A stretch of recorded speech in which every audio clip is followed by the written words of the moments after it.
Good morning, everyone. Welcome. My name is Menachem Creditor. It's my honor to serve as scholar in residence and rabbi for UJA Federation of New York. We bring you Torah and music, blessing, and community every weekday. We've been doing so since March 18th, 2020. Today it is August 14th, 2025. That's 5.5 years of Torah every single morning. Finding each other to say good morning face to face. Pete, it's good to see you. Meirav, Penny, my friend, thank you. It's broadcast 1367. Tracy, it's good to see you. Susie, welcome. Jerry, Boker Tov. Amy, nice to see you too. Let's see who else is here so we can say good morning to a few more friends and then we'll get started.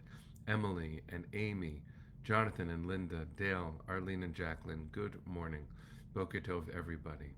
Rabbi Wasser, we get to have Minyan every morning together. What a gift. Michelle, it's good to see you too. Hi, Debbie. Rosa, sending you love. Deborah and Barry, Cecile and Jack, good to see you. Ashley and Minna.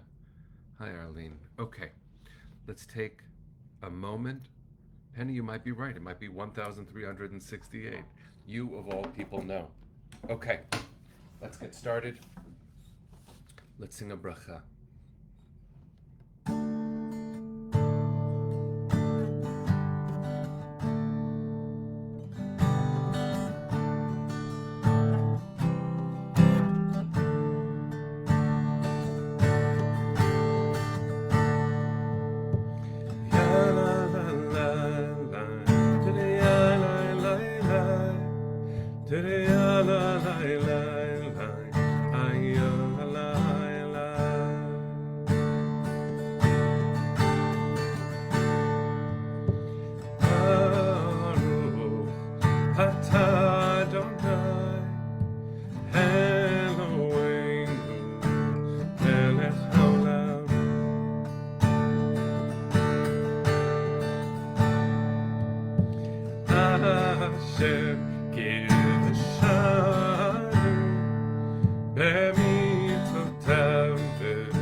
Good morning, everybody. It's good to see you. Hope that you and yours are safe and well. It is broadcast 1367. It is day 678 since October 7th. We've been counting each day since that horrific day, and we've been responding daily to the threats that have continued since that day. And so it is important for us to be faithful to that commitment, to that journey. I would encourage us to take in the lessons that we've been sharing this week, to remember that amidst the trauma and response and reactivity that is warranted, we are also called to be faithful to who we are on the inside. There are countless ways to express this. One of them is the wisdom of a Shoah survivor that I remember very well. This wisdom, spoken from her heart fairly recently, was I have the choice every morning to wake up hard and brittle or warm and soft. I choose to wake up warm and soft. It's not easy, friends. It is not. But we are called to be true to who we are on the inside, no matter how reactive and warranted our responses might feel. The commitment to being warm and soft on the inside is something that is not new. It's part of the treasured legacy of our tradition. It is also an incredibly important part of the work we are called to defend our people always, especially given the very, very present hatred against the Jewish community that is Yeah, it's around, and it is more than I thought, more than we thought, would be present. My dear mentor and friend, Yossi Klein Halevi, has a piece that he wrote a few months ago called The End of the Post Holocaust Era, where he says, we thought that after the Shoah, the world would have recognized the extremes of anti Semitism, and so while there would still be some hatred, it wouldn't be present. People would feel ashamed of it. And yet, and I think the decision has been reversed, but just yesterday, the Toronto International Film Festival announced that where it had committed to showing a documentary about an Israeli grandfather who on October 7th risked his life to go save his family, and an incredible documentary was made about him, that the Toronto Film Festival said it could no longer show the film. Why? Because they hadn't gotten the intellectual rights from the terrorists, which clearly is not just insane and wrong, it's clearly a smokescreen. Because then it came out that a few staff members did not want to show the film. But the film wasn't about war, the film was about rescuing your family. Now, I did hear, Rosa is affirming this, that they reversed their decision. But they probably only reversed their decision because we showed up with passion and response, not hiding from this attack within the artistic sphere. It's different than war, but it is very complicated. And so here we are, students of Moshe Rabbeinu, students of Moses, our teacher, that you can look at this Parsha and discern his anger at us for being rebellious, his fear of the other for hating us. There is a lot of worry. And what I want to say to Moshe Rabbeinu, to our beloved teacher of blessed memory, is you were right to worry. We're complicated and the world is complicated, and that hasn't changed. But I want to double down on the reminder to all of us to cultivate our own warmth on the inside, to be true to ourselves, to follow the wisdom of my wife's family, to return again to the land of our soul. That is something that takes work. And so in this week's Parsha Ekev, there's something really important to hear if you listen closely. Remember, this is all Moshe's remembering. This is Moshe's remembering. Deuteronomy is the second telling of the story. It's not history, it's historiography. It's sitting with someone and asking them their life story. It's not going through history and seeing it objectively. It's feeling it through someone else's heart. And how powerful that someone for us is Moshe Rabbeinu. Here is one of the verses in the Parsha. This is chapter 10, verse 5 of Deuteronomy. Va'efen va'ered min hahar. I left, meaning I left the presence of God after the golden calf and rebuilding the tablets. Va'efen va'ered min hahar. And I left and descended the mountain. Va'asim et haluchot, and I deposited the tablets, ba'aron asher asiti, in the ark that I had made. Vayu sham kasher tzivanu Adonai, where they still are, as God commanded me. So let's just let that in.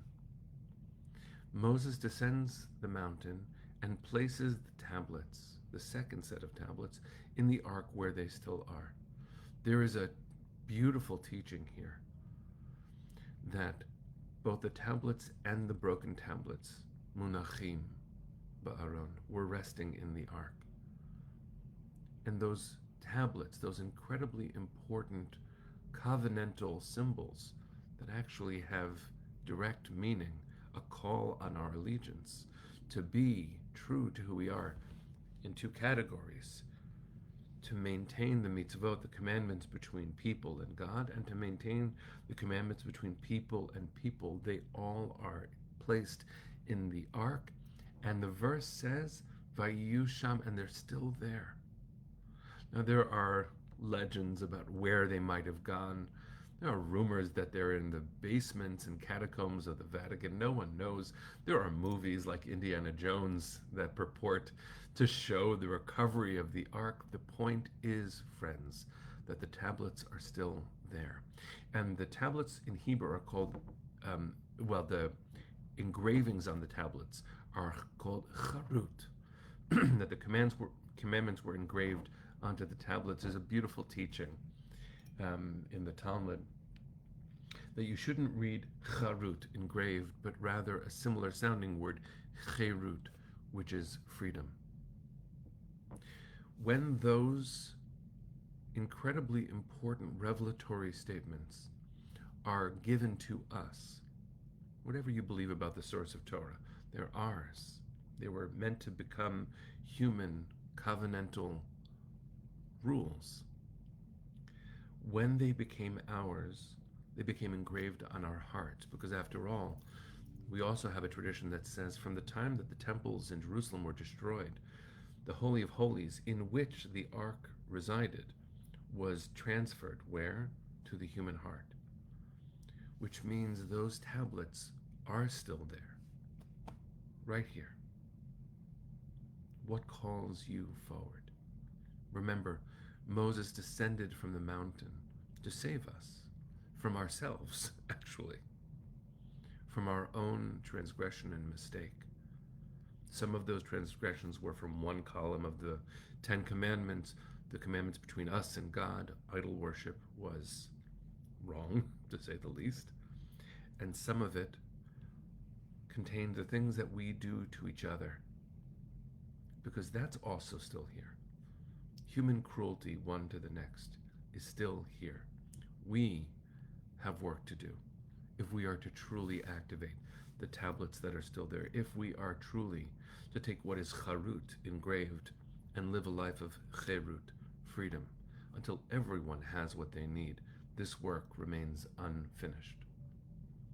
And so I invite you, friends, to think about what within you is right there, lingering, that you can cultivate, curate, nurture, bring outside of yourself and manifest in the world. Because if the tablets are still there, we have an internal reminder of what it is to be human. And as the rabbis say 2,000 years ago in Pirkei Avot, b'makom she'ein anashim, in a place where people are not showing humanity, tishtadel liot ish, try hard to be human. I invite you, friends, to explore that incredibly important mandate. You're a human being, and freedom is inscribed in you, both your own and that of others, because until it is everywhere and everyone's, it isn't anywhere or anyone's. Let's take a breath, because that freedom is not complete. Our 50 beloveds are also still there. We want them home. We need them home. Please, God, bring them home now. Sing with me. Kol hod balevav pnima nefesh Yehudi homiya ulefatei mizrach kadima ayin letzion tzofia od lo avda tikvateinu hatikva bat shnot alpayim להיות עם חופשי בארצנו,